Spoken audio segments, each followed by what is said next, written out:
छत्रपती संभाजीनगरमध्ये पाण्यासाठी मोठा मोर्चा काढण्यात आलेला उभाटाच्या वतीने हल्लाबोल मोर्चा आहे। नागरिकांना 15 ते 20 दिवसात पाणी मिळतं आणि हे पाणी नियमित मिळावं असं उभाटाने मागणी करत या आंदोलनाला हल्लाबोल आंदोलनाचं आयोजन केलं। या आंदोलनाला आदित्य ठाकरे स्वतः आलेले आहेत। नेमकं महिलांचं काय म्हणणं आहे हे समजून घेऊया। काय म्हणणं?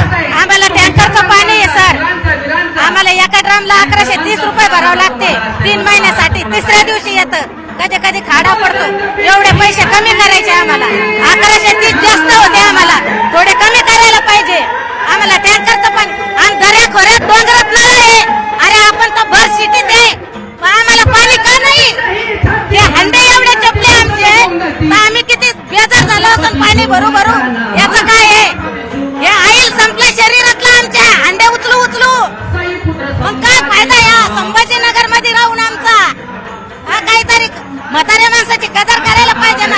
हे वय आहे का आमचं पाणी भरायचं? आम्हाला आयतं खायचं वय आहे आमचं, पण आम्हाला पाणी भरावं लागतं टँकर मधलं, त्याचा पण रस्ता बघावा लागतो। हा संताप आहे महिलांचा। किती दिवसाला पाणी भेटतं आई? 15 दिवस 15 दिवस 15 दिवस महिन्यातून कितीदा? 2दा। मग पाणी कसं आणतात, कुठून आणतात? पैसा खर्च होतो? नाही आलं टँकर आणावं लागतं ना, पाणी नाही आलं टँकर आणावं।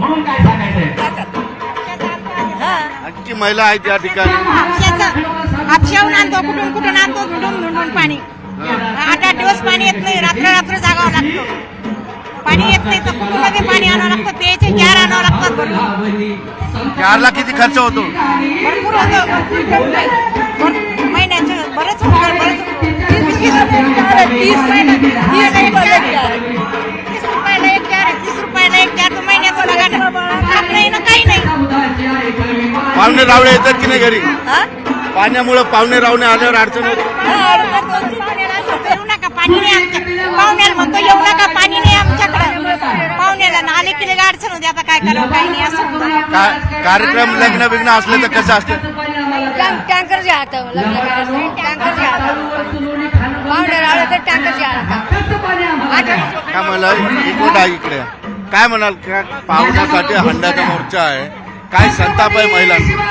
गेल्या महिन्याभरापासून आम्ही हा लबाडांनो पाणी द्या जो मोर्चा आमचा चालू आहे। म्हणजे आपण स्मार्ट सिटी आपल्या शहराला म्हणून घेतो आणि स्मार्ट सिटीची इतकी घाणेरडी अवस्था की तुम्हाला 10व्या-12व्या दिवशी पाणी येतं आणि ते पण तुम्हाला 20 ते 25 मिनिटं पाणी येतं।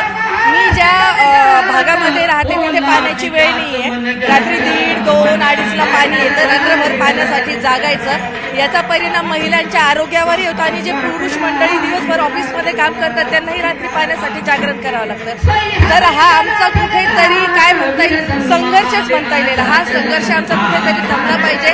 त्याच्यासाठी सर्वसामान्य आज रस्त्यावरती उतरले, पैसे देऊन सुद्धा आम्हाला टँकरचं पाणी 2 दिवसांनी मिळतं। याच्या पलीकडे म्हणजे स्मार्ट सिटी म्हणून घेण्यासारखं आपलं शहर राहिलंय का? लाज वाटली पाहिजे या सरकारला। निश्चितपणे आपण स्मार्ट सिटी म्हणतोय, काय म्हणणं आहे तुमचं?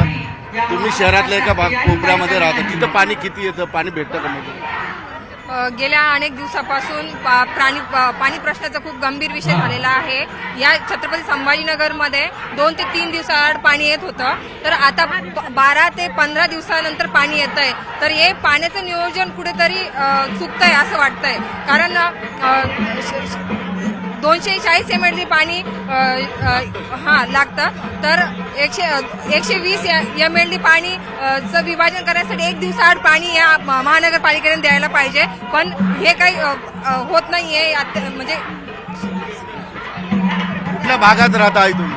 New Shantiniketan colony. कसे पाण्याची अडचण? पाण्याची अडचणच आहे, पाणी 8-10 दिवस येत नाहीये, त्याच्यासाठी आमची तक्रार आहे।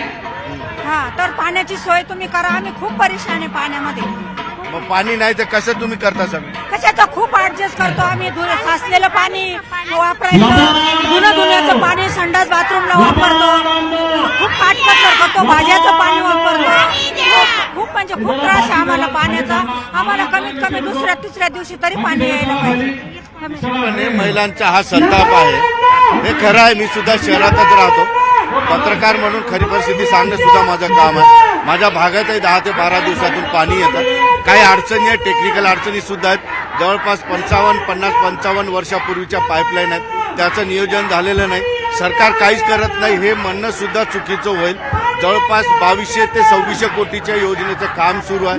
त्या योजनेतही अनेक अडचणी येतात. निश्चितपणे सरकारने आणि विभागाच्या प्रशासनाने सांगितलेलं आहे डिसेंबर 26 पर्यंत मुबलक पाणी मिळेल. मात्र हे 2 वर्ष पुन्हा हा त्रास सहन करावा लागेल. उभाटाचं म्हणणं आहे की जेवढं पाणी येतं तेवढ्या पाण्याचं व्यवस्थित नियोजन करा. व्यवस्थित जर नियोजन झालं तर 2 ते 3 दिवसाआड पाणी मिळू शकतं.